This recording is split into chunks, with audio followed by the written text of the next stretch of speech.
Did you know that over 50% of Indian men over 40 have protruding bellies? Ever wondered why that happens and how it can be changed?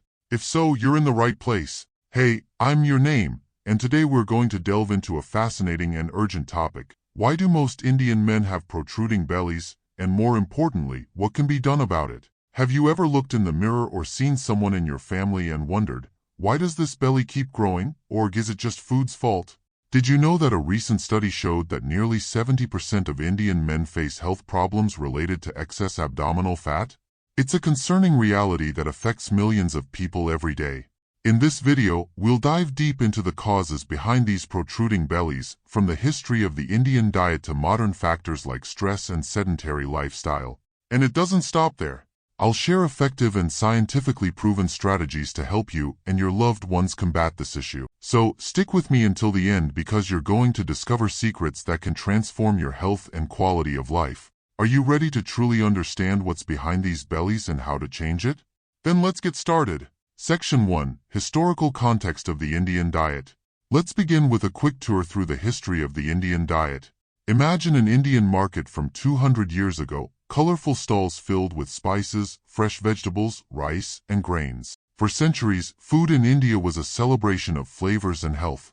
But guess what? Things have changed a lot over time.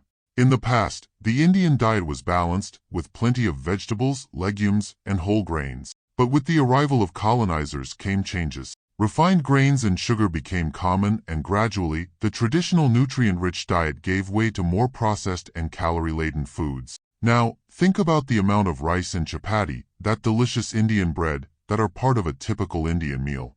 Both are great, but when consumed in large quantities, they can become enemies of our waistline. Add a little ghee, clarified butter, and voila, you have a tasty dish, but also loaded with extra calories. The transformation of the diet over the years not only changed what people eat, but also how they eat. The result?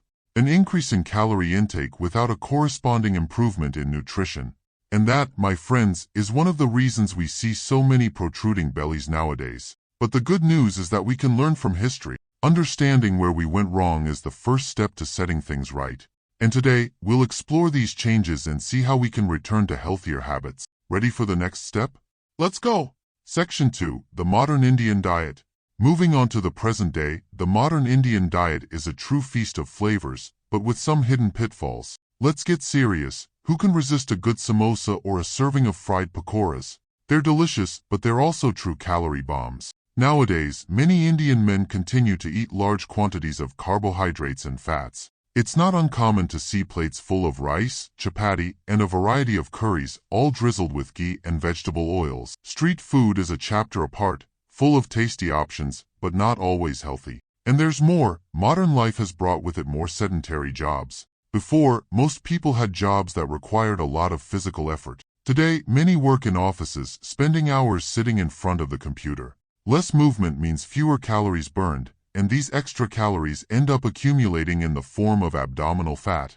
But don't worry, it's not time to give up your favorite foods yet. The key is balance. Instead of completely eliminating the dishes you love, try making some smart substitutions. For example, swap white rice for brown rice, which has more fiber and keeps you full longer. Reduce the use of ghee and oil and try cooking with less fat. Another tip is to increase the amount of protein and vegetables on your plate.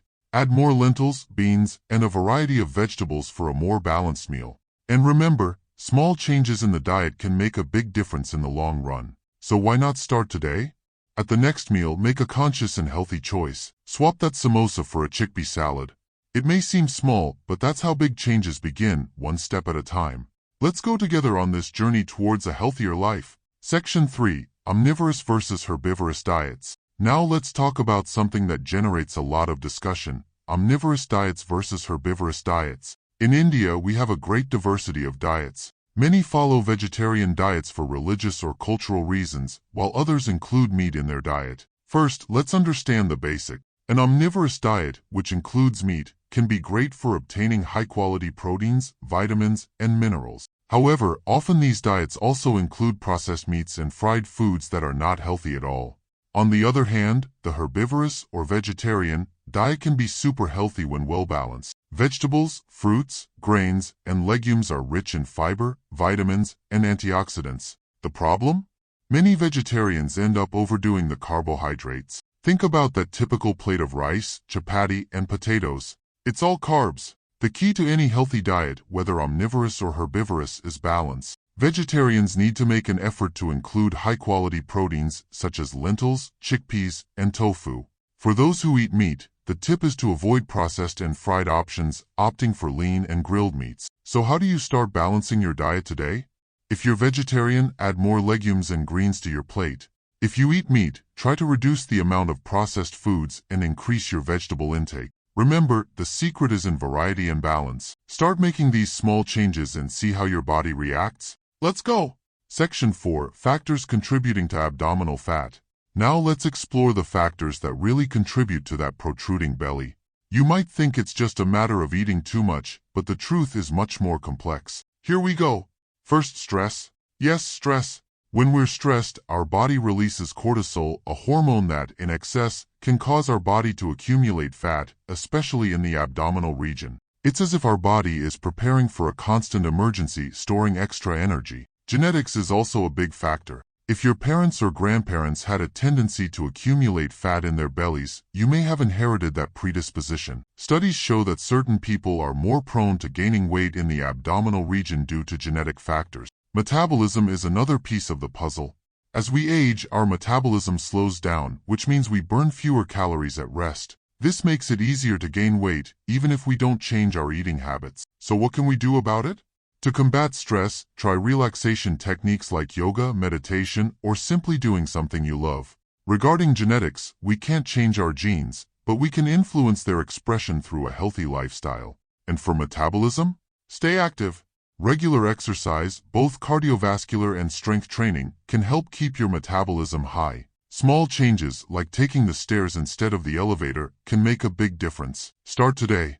Find an activity you enjoy and incorporate it into your routine. Reduce stress by dedicating a few minutes of your day to relax. And remember, every step counts on the journey to a healthier life. Section 5. Strategies to minimize abdominal fat. Finally, let's talk about practical strategies to reduce that abdominal fat. Don't worry, we're not going to suggest anything radical. These are small changes you can start implementing today. First, the diet. Focusing on a balanced diet is crucial. Replace refined carbohydrates with whole grains like brown rice and quinoa. Add more lean proteins such as chicken, fish, and legumes to help build muscles and maintain satiety. Exercise is the next step. Combine cardiovascular exercises like brisk walking, running, or cycling with strength training like weightlifting or yoga. Studies show that combining these two types of exercise is the most effective way to burn fat, especially in the abdominal region. Now, let's talk about sleep. Sleeping well is essential. Lack of sleep can disrupt your hormones and increase hunger, leading to weight gain. Try to sleep at least 7 to 8 hours per night. And don't forget about stress. Relaxation techniques like meditation, deep breathing, and hobbies can help reduce cortisol levels and, consequently, abdominal fat. Let's summarize. Adjust your diet, incorporate regular exercise, sleep well, and manage stress. These are the keys to a healthier belly and a happier body. Why not start today? Make a simple plan and start implementing these changes. Your body will thank you. And that's it, folks. Today, we explored the reasons behind the protruding bellies of many Indian men, from the history of the diet to modern factors like stress and sedentary lifestyle. But, most importantly, we've seen that it's possible to make significant changes with small daily action. Remember, every step counts. Adjusting your diet, incorporating regular exercise, sleeping well, and managing stress are powerful strategies that can transform your health and well-being. Now, I want to hear from you. What do you think of these tips? Is there any strategy that you're already implementing or would like to start? Leave your comments below. And if you found this video helpful, don't forget to like and share it with your friends and family. And of course, to not miss any new content and continue learning valuable tips for a healthy life, subscribe to the channel. Turn on the bell to receive notifications whenever a new video is released. Together, we can make great changes in our health and quality of life. Thanks for watching, and until next time, stay healthy and happy.